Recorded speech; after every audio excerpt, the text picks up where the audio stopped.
Hey guys, Drifter here. Welcome to Black Ops 3 in Depth. In today's episode, I'm going to be showing you all of the wall run spots on the map Nuketown, and there are many wall run spots in this map, all of which chain together, and we're going to work our way up from the very small ones, like the little glass wall here that you can use to get height and jump into the middle of the map, into chaining our way around the entire map. I will eventually show you how to circumnavigate the entire map without touching the ground, just in case you want to pretend the grass is lava, but you can jump off of the right wall as well in case you want to get some more height. However, the bread and butter is the large advertisement on the left-hand side. You chain off the glass onto the right building, run all the way around the advertisement. You can jump off anywhere, but I tend to prefer to jump off the face of the buildings and run straight into the window to surprise some campers and snipers. From this exact same window, if you don't want to jump to the ground, you can just walk out, hit the face of the building again, and keep on running to the other side. It's actually quite easy. You can run into the other window if you want, or jump over here so that you can hit the back of the map or the garage.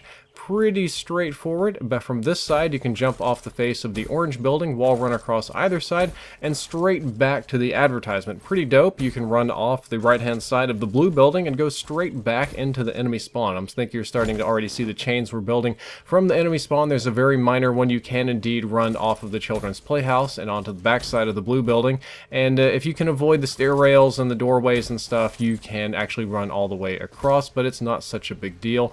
The glass on the other side of the map, or what I would call car side, is also wall runnable. Same thing on either side of the car. You can wall run on either side of the glass on either the blue or the orange building pretty easily. I would like to point out that this metallic gray machine here, or this structure, just cannot be wall run on for no particular reason. It just, I think it's kind of an obstacle to make the chains more difficult. But yeah, back of this glass is pretty easy, and there is a children's playhouse again that you can just bounce right off of, continue chaining, and go pretty much wherever you want with it.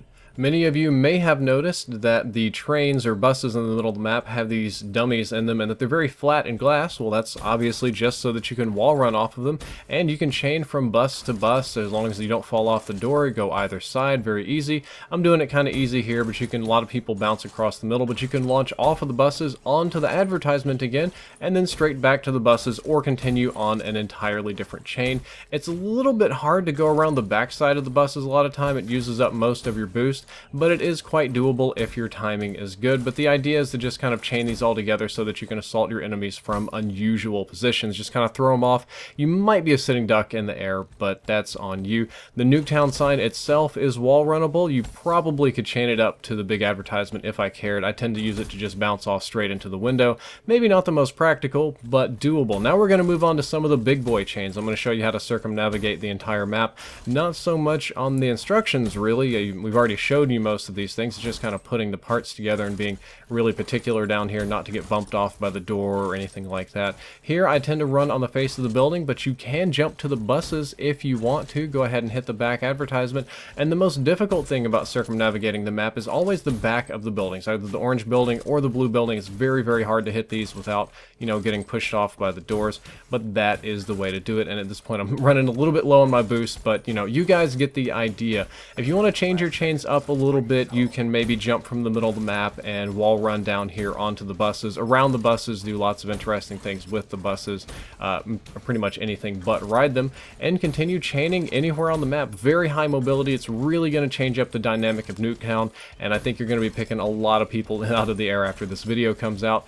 Guys, that is all for this video. I hope that you've enjoyed it. I hope that you learned something useful. If you have, don't forget to like, favorite, and subscribe. The previous episode was on the suppressor and its massive range drop. That's a big change in Call of Duty, so I'd recommend checking that one out. And the next episode, we're going to be doing foregrip testing, which is going to be very enlightening. It is pretty much every single year. Drifter out.